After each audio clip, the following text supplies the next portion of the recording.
Jai Gopi Janavallabha Girivara Dhamdhira Gopi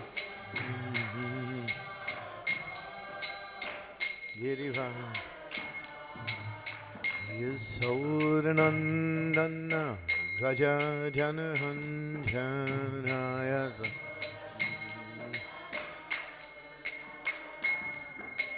Yasodanandana Raja Janahanjanaya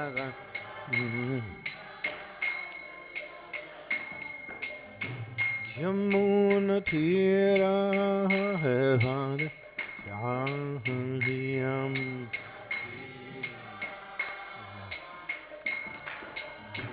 Yamuna Tira Hevana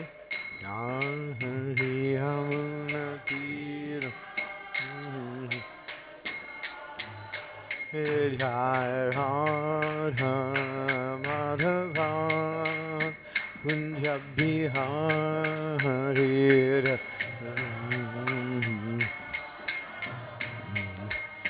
Kunjabihari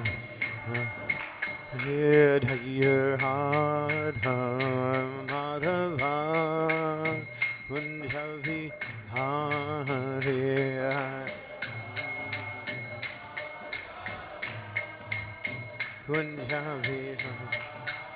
Jai Gopi Janavallabha Girivara Gopi Janavallabha. Who's that Gopi? Jai Gopi Janavallabha Girivara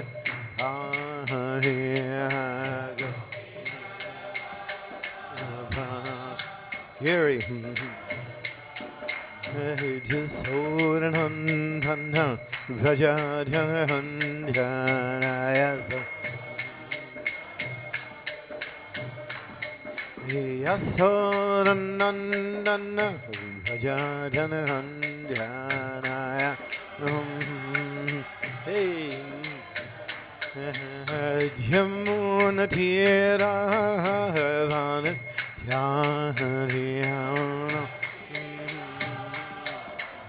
Hey, Jamuna Tira Havana.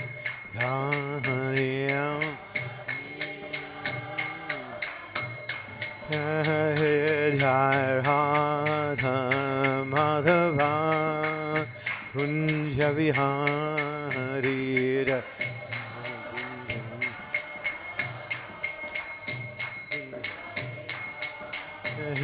Jai Radha Madhava Kunjabihari.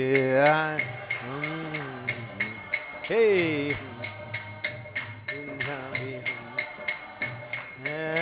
Hare Krishna, Hare Krishna, Krishna Krishna, Hare Hare, Hare Rama, Hare Rama, Rama Rama, Hare Hare, Krishna Krishna Krishna, Hare Hare Rama, Rama Rama, Hare Hare Krishna, Hare Krishna, Krishna Krishna, Hare Hare, Hare Rama, Hare Rama, Rama Rama, Hare Hare, Hare Krishna, Krishna Krishna, Hare Hare, Hare Rama, Hare Rama, Rama Rama, Hare Krishna, Hare Krishna, Krishna Krishna, Hare Hare, Hare Rama, Hare Rama, Rama, Hare Hare Krishna. Hey, Gauranga, Nitai Gaur. Hey, Hare Rama, Rama, Rama, Hare Krishna, Hare Krishna, Krishna Krishna, Hare Hare, Hare Rama, Hare Rama, Rama, Rama, Hare Hare, Hare Krishna. Gauranga Krishna Krishna Nitai Gaur Hey Hare Rama Rama Rama Nitai Gaur Hari Bol Hari Bol Hari Bol Gaur Hari Bol.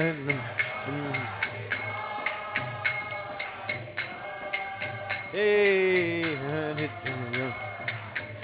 Jai Jai Prabhupada, Prabhupada, Prabhupada, Jai Prabhupada, Prabhupada, Prabhupada, Jai Jai Prabhupada, Prabhupada, Prabhupada, Jai Prabhupada.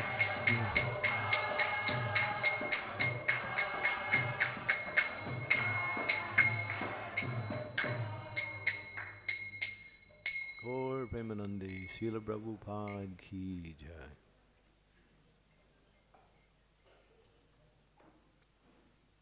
Hare Krishna Mahamantra ki jai.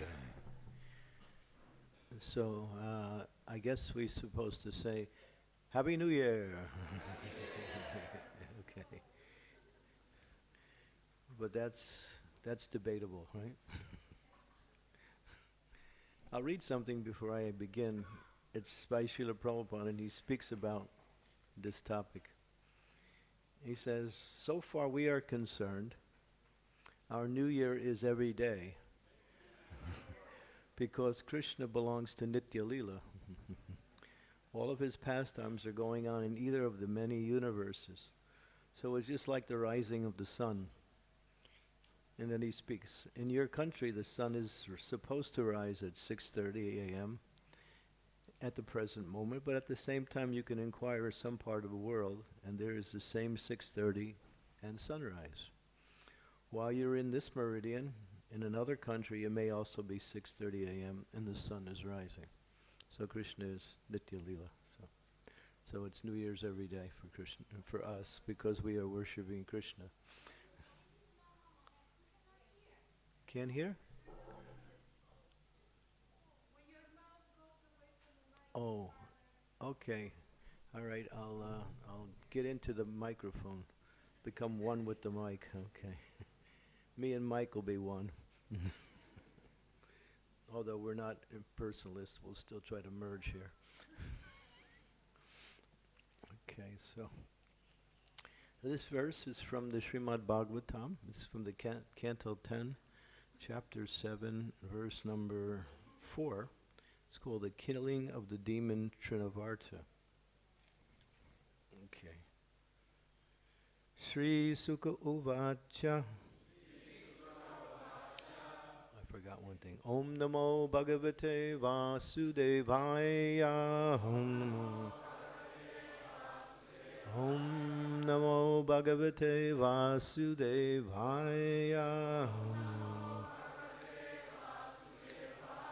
Om Namo Bhagavate Vasudevaya.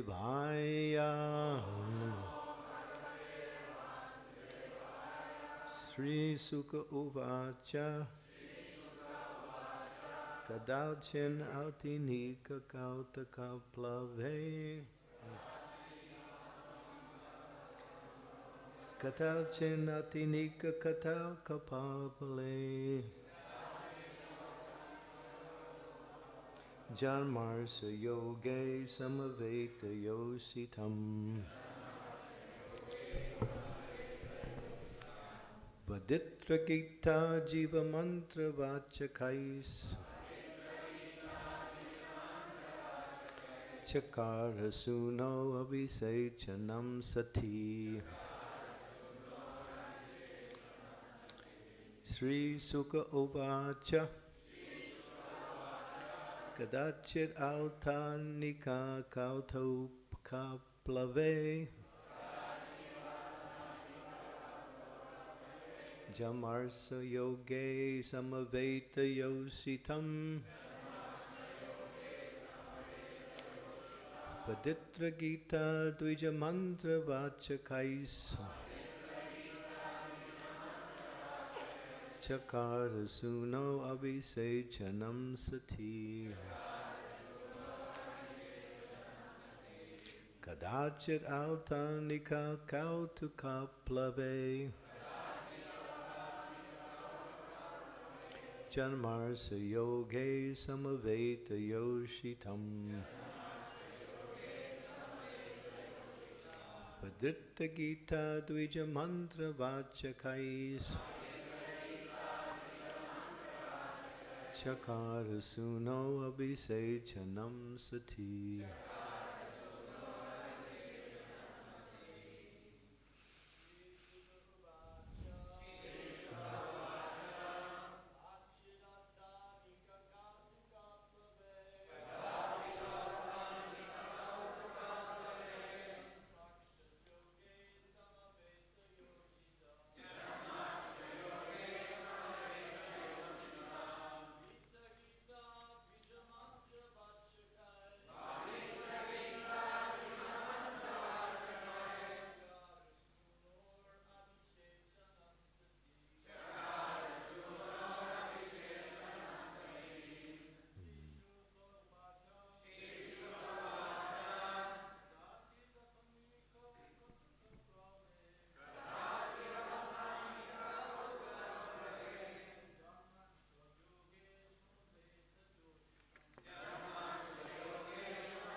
Sri Sukha Uvacha. Sri Sukadeva Goswami continued to speak at the request of Maharaj Pariksit. Kadachit, at that time, when Krishna was 3 months old, Altanika Kautaka Aplave, when Krishna was 3 or 4 months old, and his body was developing, he attempted to turn around, and this was a pleasing occasion and was observed with a festival and bathing ceremony. Janmariksha Yoge. At that time, there was also a conjunction of the moon with the auspicious constellation of Rohini. Samaveta Yoshitam. The ceremony was observed among the assembled women, a ceremony of mothers. Viditra Gita, different varieties of music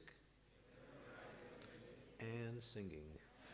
Dvija Mantra Vachakayi, with chanting of the Vedic hymns by qualified brahmanas.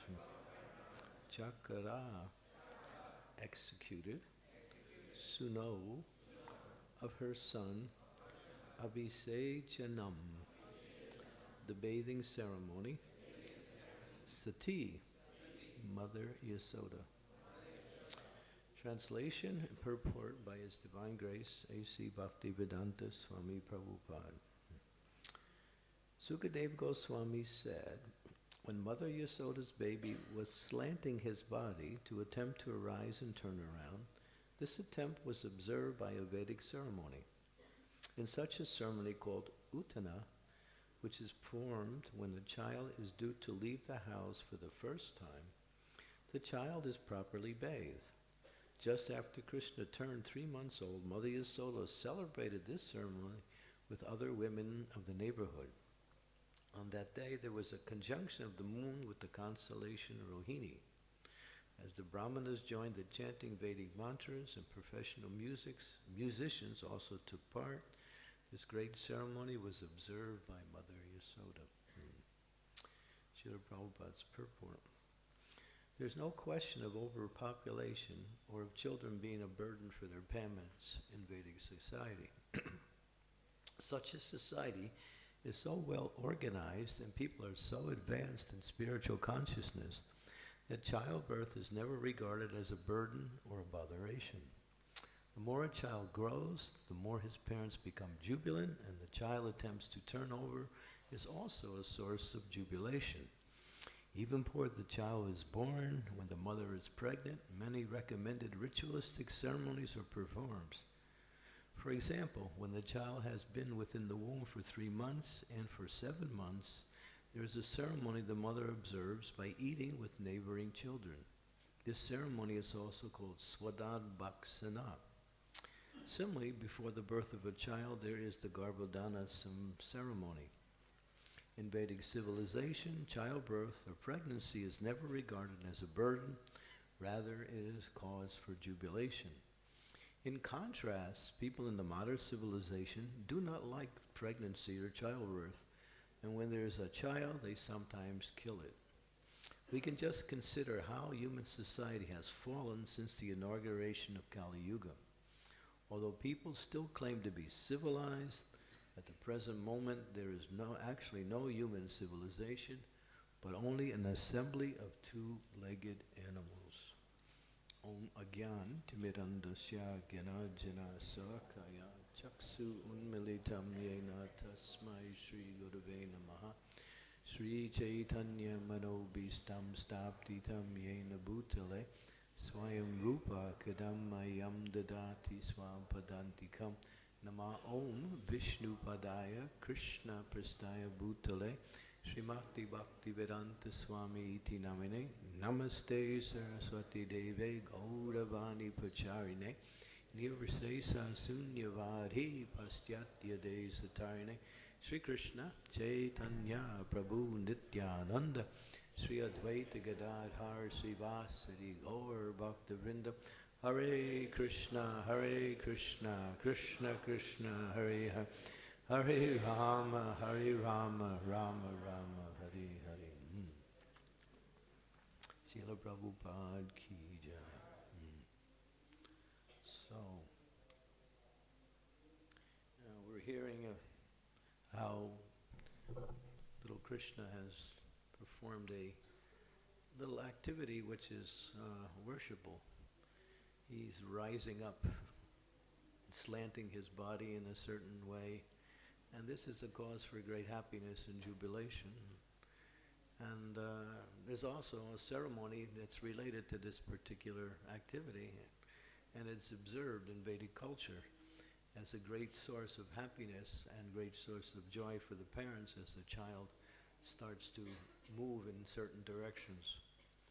So we can see how the difference between Vedic civilization, and Prabhupada makes that clear in this particular purport, how people regard the responsibility of children even before the child is born. It is like a burden. Why is it a burden? Because it interferes with their sense gratification. The sense gratification that they enjoy in the form of what we say illicit sex life or just wanton sex life results many times in children that are not really planned or wanted.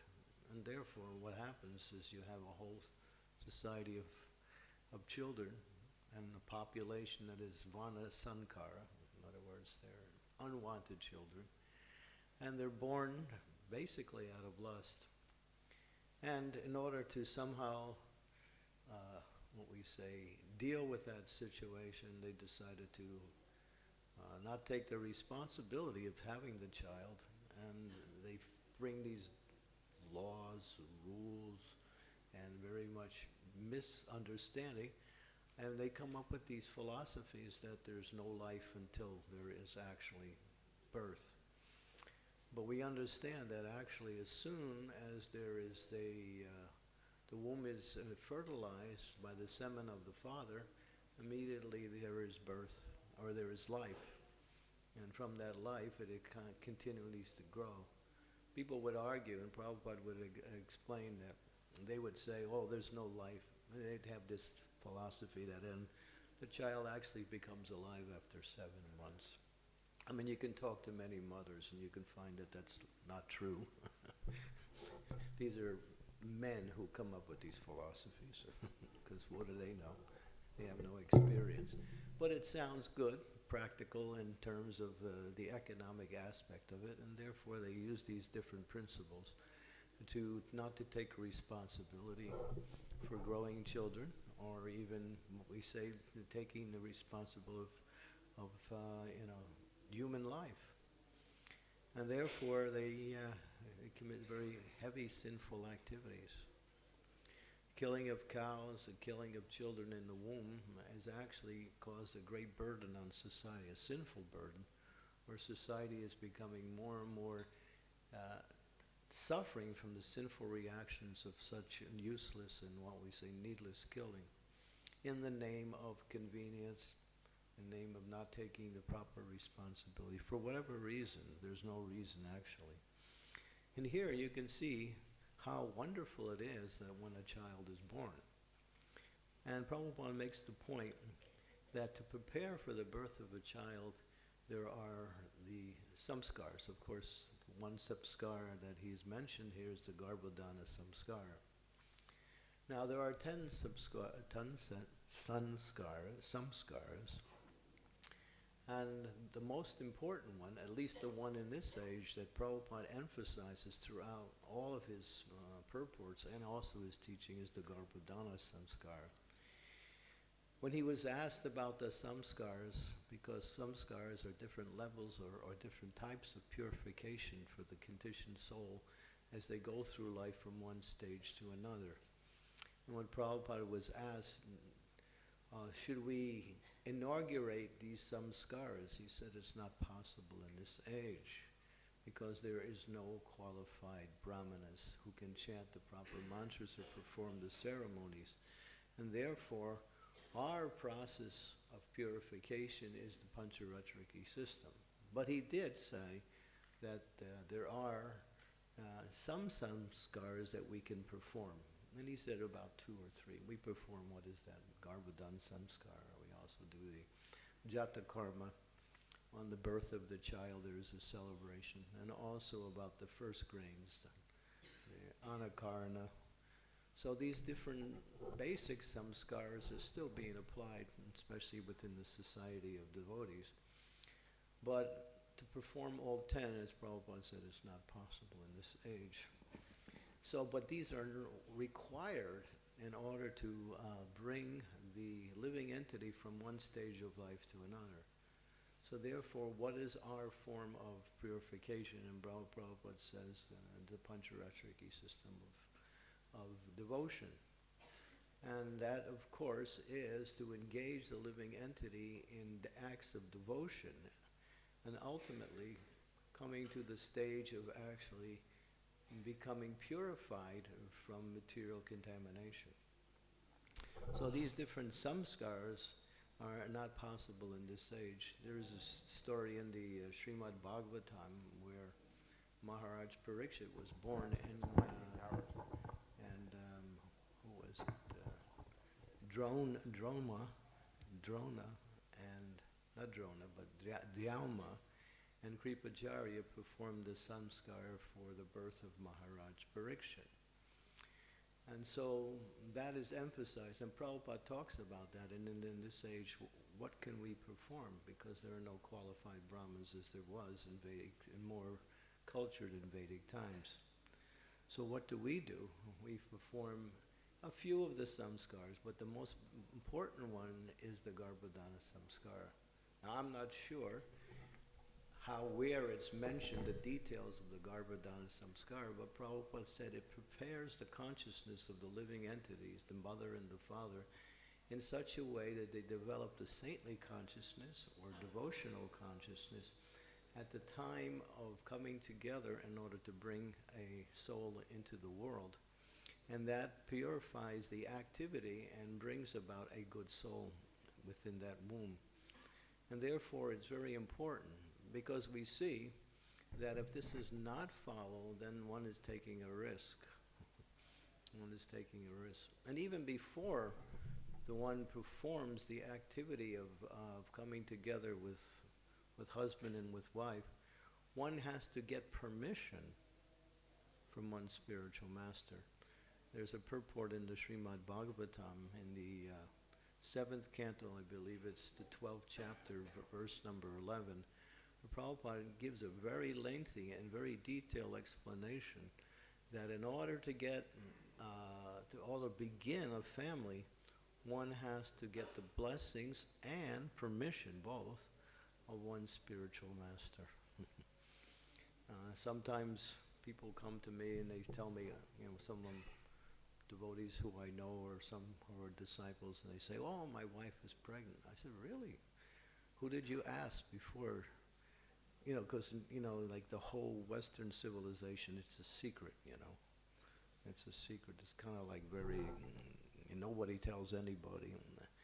But that leaves out or brings in the wrong attitude that one can perform these activities without the blessings and mercy and permission of the spiritual master or the persons who are qualified to give blessings in such cases. So we find that the devotees have to follow this very carefully. And in anything we do, we need blessings, no matter what it is, even chanting the holy names of the Lord. We can just chant, but it says that before you can actually chant the holy names of the Lord attentively and in the right mood, one has to pray to the great souls in order to get their mercy, in order to approach the holy name. Srila Bhakti Vinod Thakur explains, using a statement by Srila Haridas Thakur, that only when one prays for attentive chanting, can one chant attentively? And he quotes one statement, which is directed towards Srila Haridas Thakur, in which he says, O Vaishnav Thakur, alone I have no ability to chant the holy name of Sri Hari.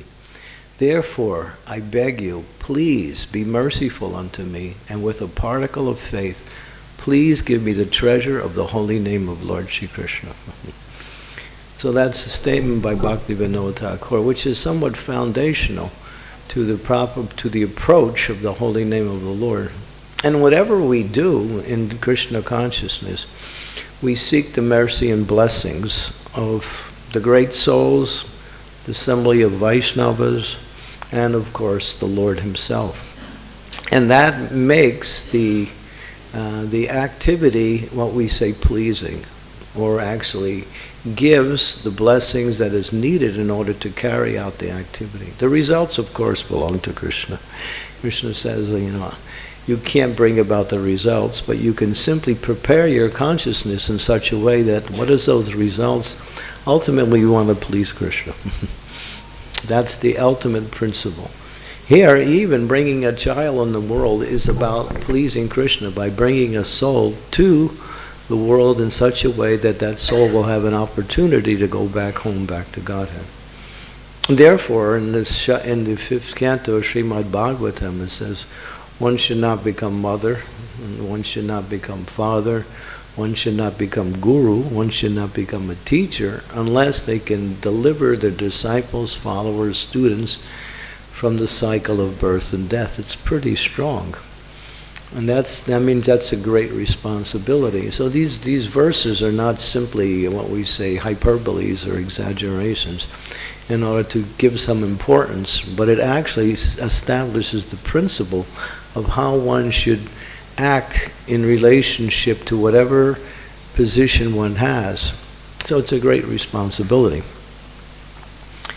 And so, as far as the purification process is, we follow the Pancharatriki system.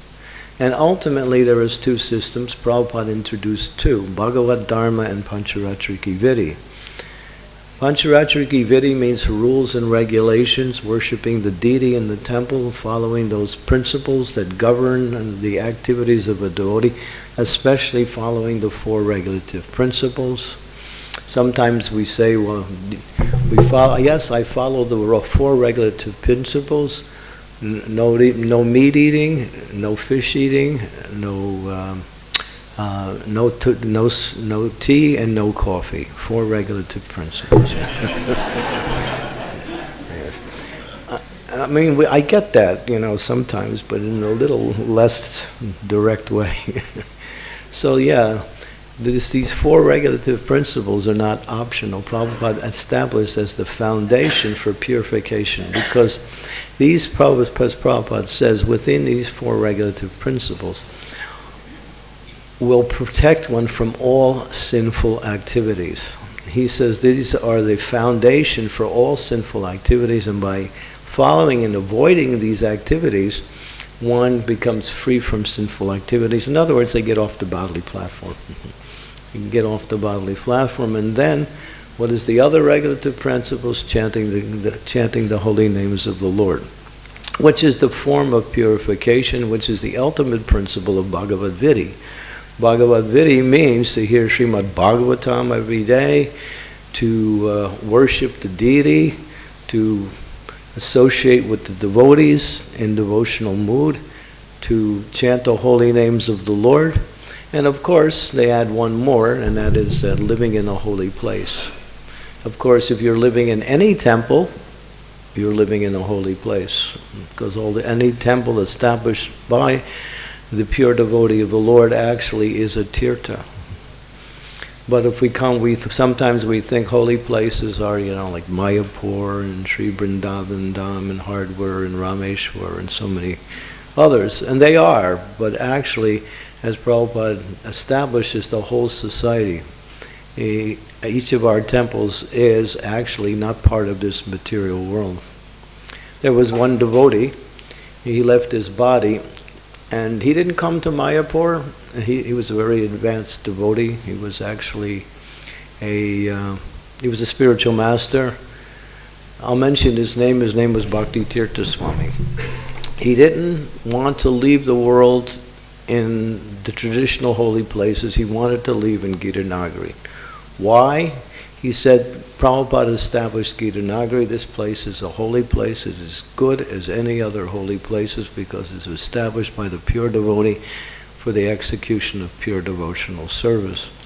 Therefore, and I want to show an example that each one of our temples around the world are given by Srila Prabhupada.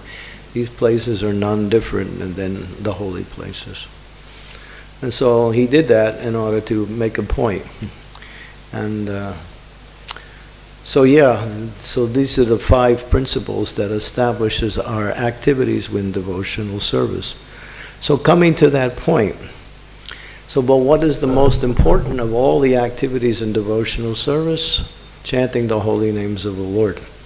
I remember I was in one country, I won't mention the place because I don't want to embarrass anybody, but I was called in by the temple president, and the temple president said to me, Maharaj, I got this very nice pujari.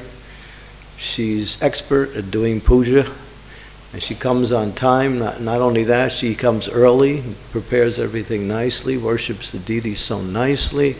Everything is done. We've never had a better pujari than her, and she's very much enthusiastic. She's creative in her worship, but she doesn't chant Hare Krishna. And she refuses to chant Hare Krishna. And she gives me the statement that in the Shastras it says that each of the 9 processes of bhakti are equal, and when one perfects any one of the 9 processes, they can also become perfect in devotional service. And I said, that's very nice. But then I remember Srila Prabhupada's purport, which is in the 7th canto of Srimad Bhagavatam, verse number 5, where he mentions the 9 processes. But then he makes the statement, and he also, this is where this principle was found by this devotee. But Prabhupada makes a point that each of the 8 other processes must be accompanied by the chanting of the holy names of the Lord. And this is because this is the Yuga Dharma. It was established by Sri Chaitanya Mahaprabhu, and it's foundational for our progress in devotional service. Like that. So I said, I explained to the temple president, and don't, push her out, and don't make her feel unwelcome because she's not chanting, but try every once in a while to encourage her. And I did a little prophetic statement. I said, if she doesn't chant, she'll leave on her own, because Krishna won't allow it.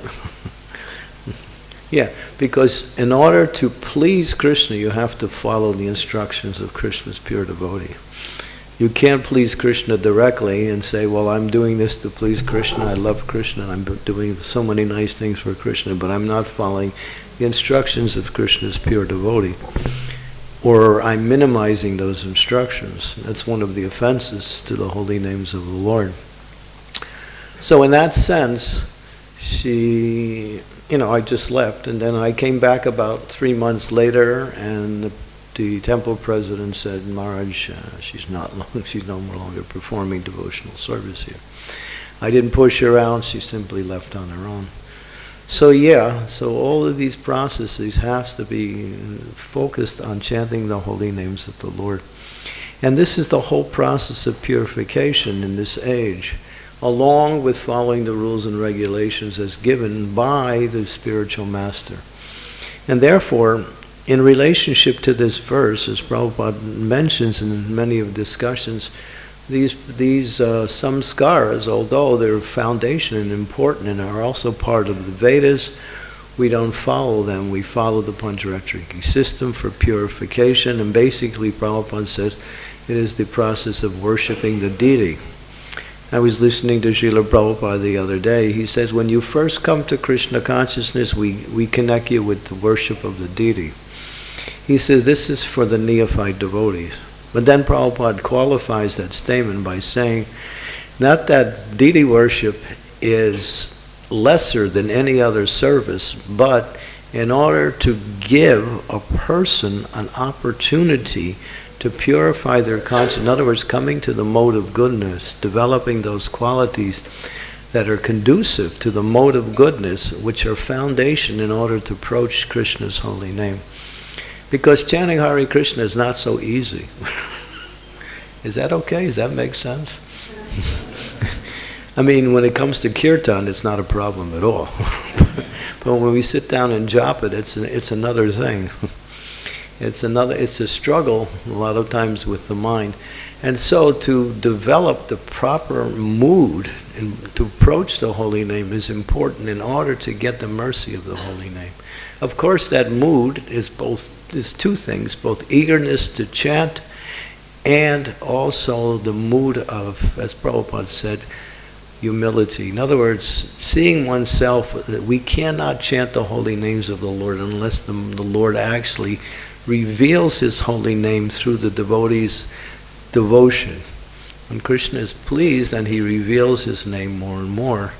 And then we actually get a taste for chanting. Because if we don't get a taste for chanting, it's hard to go on. Therefore, you have to pray for that taste, beg for that taste, and push out any negativity that comes by way of previous experiences with chanting. Sometimes devotees think, oh God, 16 rounds. Whew. And then I have to go through this whole thing. Maybe not here in Mayapur. Mayapur, there's a lot of extra mercy here, so it's a lot easier to chant here. But maybe when we go back, many of us coming from other places, we find that the material atmosphere is a lot stronger. And to actually bring about the proper consciousness and even the environment to chant the holy names of the Lord is a great struggle.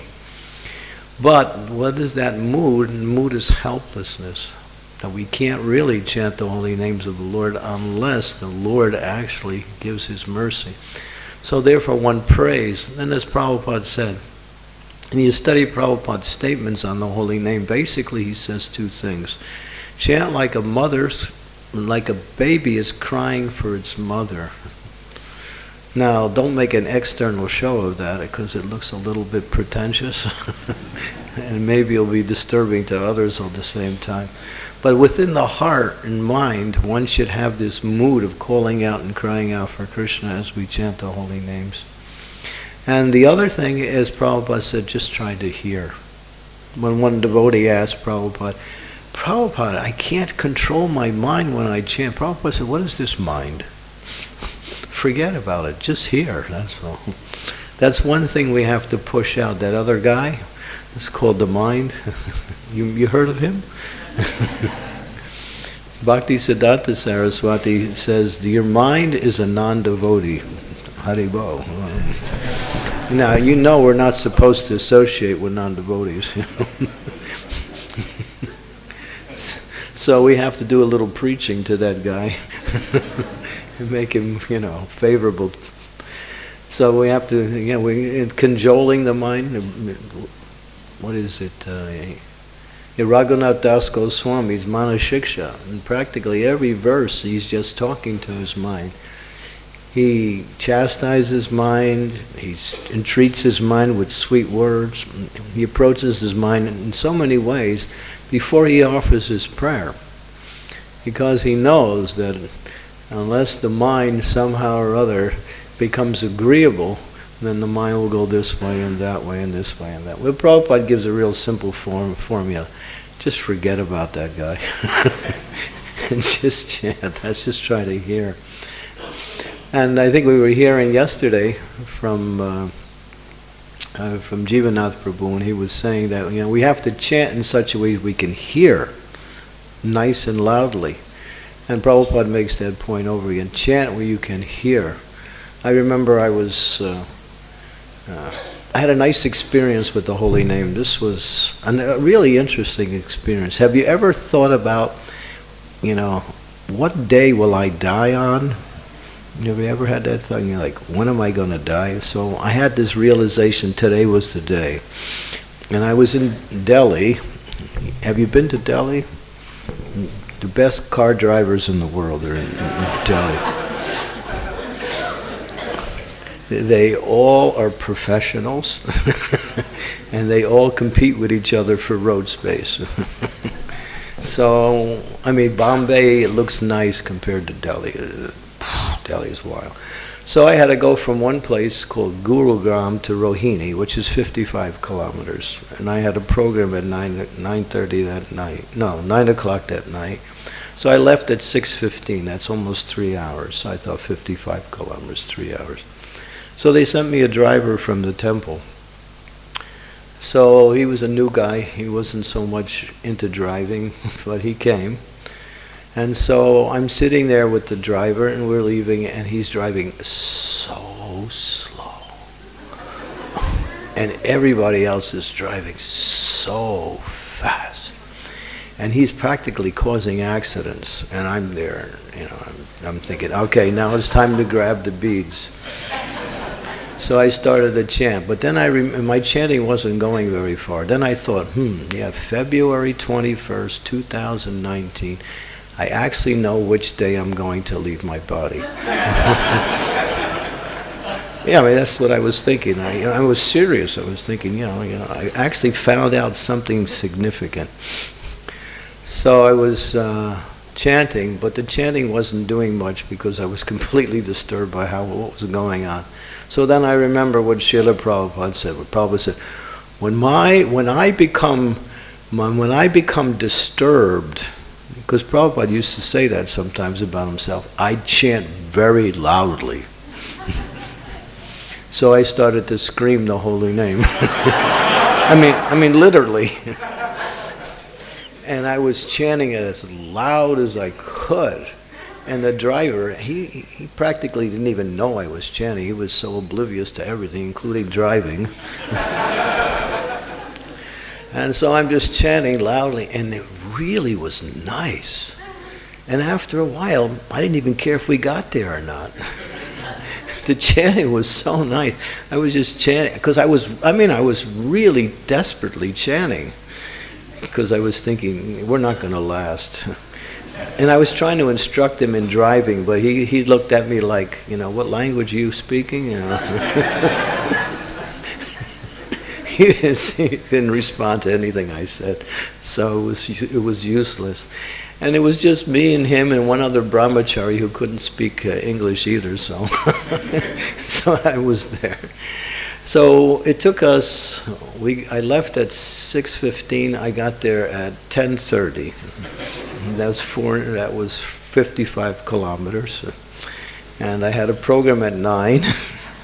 And fortunately, everybody who was there for the program was still there. So I started my program at 10:30 at night. But when I got there, I felt so happy. Not only because I got there, that was one of the reasons, but the other reason was that chanting was so nice.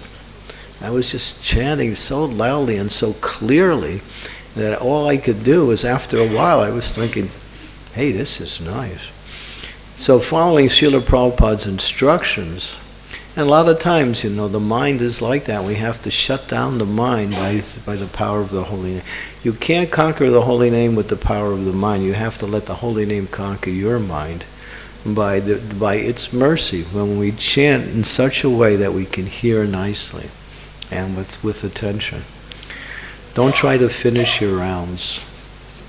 Prabhupada doesn't say that so much, but we hear that when you try to finish your rounds, you know, Krishna's out of there. He doesn't stick around because he's got things to do. If you're trying to get rid of him, he'll say, all right, I'm going to leave before you get rid of me.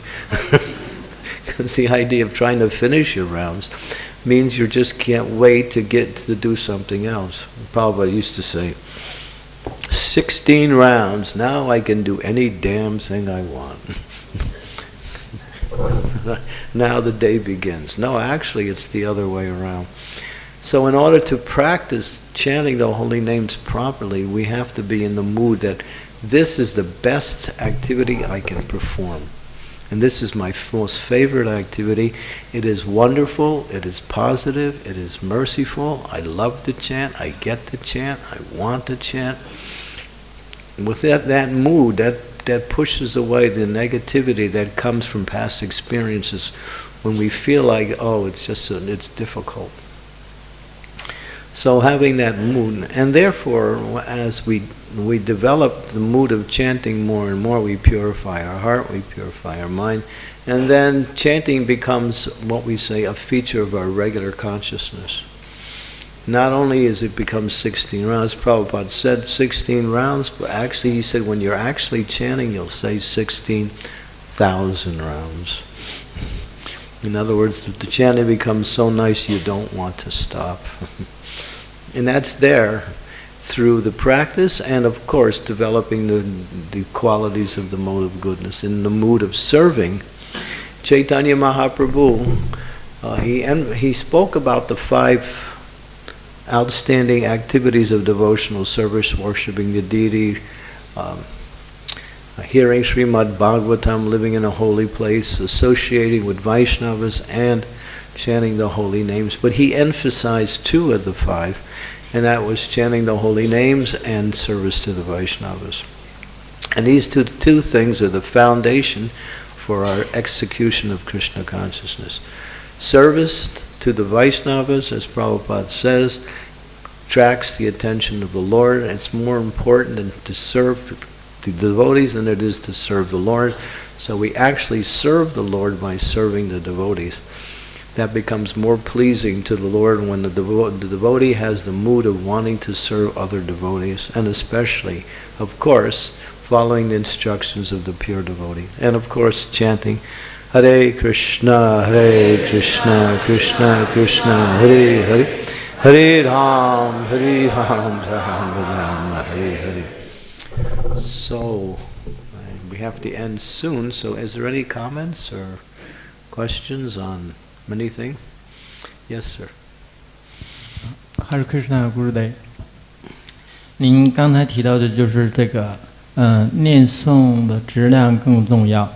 那么我呢，经常跟我的儿子说，我的儿子12岁，就是说，如果您不能在这个念的质量很好的情况下，你可以把圈数降下来。那么我这种教导他的方法对还是不对？ Hare Krishna, thank you Gurudev for a nice class. My question was, in your class you mentioned the importance of the quality of chanting. So I always trying to educate my 12 years old son. I said if you cannot maintain the good quality of your chanting, maybe you can lower the rounds, the number of rounds you are chanting. Is this correct or not correct? Does he want to chant? If he wants to chant, then... Just to complete a kind of a job or duty. If he's if he follows your advice and he's eager to chant, then you can just tell him to continue with 12 rounds. But if he's struggling and he doesn't want to chant so much, or he's just doing it because you're telling him to do, and you might decide to make it a little bit easier. Because quality ultimately is what we're after. Quantity helps to bring about quality, but ultimately quality is the goal.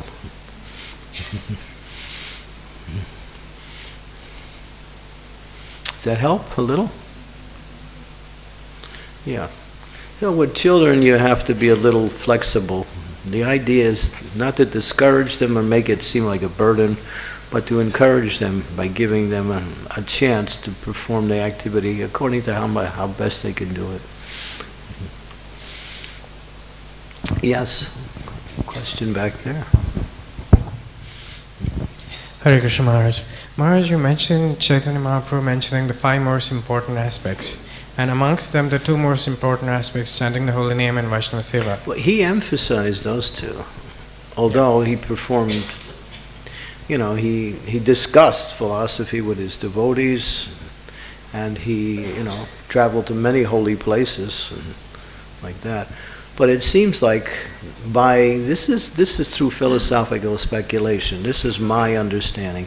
that if you look at Lord Chaitanya's pastimes, you'll find that these are the two things that are the outstanding.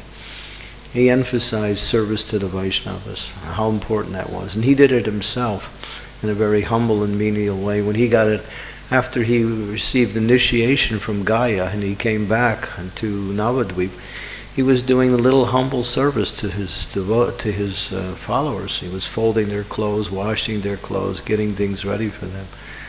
He wanted to show by example how important it is to serve other Vaishnavas. Maharaj, is there any particular reason why honoring prasadam doesn't figure in any of these major lists? Honoring prasadam? Because that's the easiest, and Prabhupada says that one shouldn't allow the tongue to touch anything but Krishna prasadam. But I've always wondered why that such an important anga, which we all love, never figures anywhere. It's so obvious it doesn't have to be emphasized.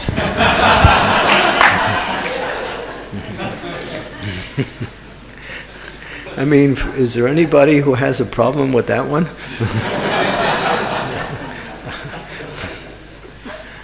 I mean, it's just like, it's there. We emphasize it even if it's not emphasized. So, yeah.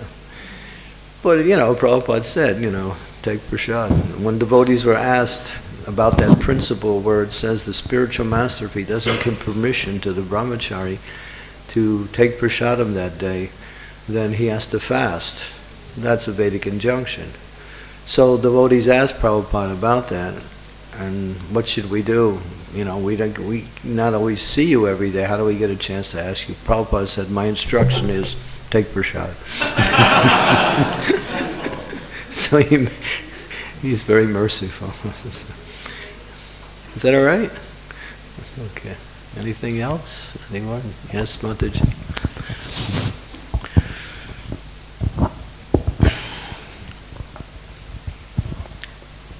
Hare Krishna Maharaj, thank you very much for the class.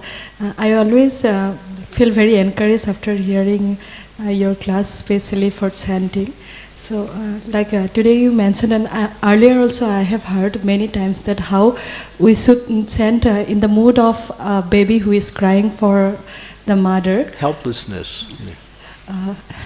Actually, my problem is that I have heard one of your class, and also I have heard from Bhurijana Prabhu and so many senior Vaishnavas that also from Prabhupada, that when we chant, our tongue should be used for chanting the holy name, and the ear should be used for guiding whether each and every syllable is entering into our ear or not. So in my case, I see that when I try to hear each and every syllable of Harinam, then I feel very enthusiastic. Means throughout that day, I feel very energetic and all. But if I don't do that, I feel very low. But at the same time, I cannot do the chanting in the mood of begging. I don't know how to do that. So kindly suggest. Your chanting is good. It's nice. I think you just mentioned it was. But the begging thing, I have not been able to do. It's just a mood it's a proper mood. That's all. It's a consciousness. If you understand, without the mercy of the Lord, I can't do it. I mean, I can try. I can even, as you mentioned, you can hear the syllables very clearly, but still. Even if you hear the syllables very clearly, you may not be actually only getting the mercy of the Lord through the holy name. So you want to be in the mood of appreciating that this is Krishna and Radharani coming in transcendental sound vibration. So I find what helps a lot is to prepare your consciousness prior to chanting by offering relevant prayers, especially the Shikshastakam prayers, the Namastakam prayers by Srila Rupa Goswami. There are prayers to the beads, there's prayers to the mind, there's so many different prayers to Chaitanya Mahaprabhu. We can choose and prepare our consciousness for the right mood prior to chanting. like that. That helps. That helps, gives you that mood of helplessness, dependence. And that's what we want. Thank you, Maharaj. Does that help a little? Yes, yes. Okay. Is there anyone else? Okay, thank you very much. Srimad Bhagavatam ki jai, Srila Prabhupada ki jai.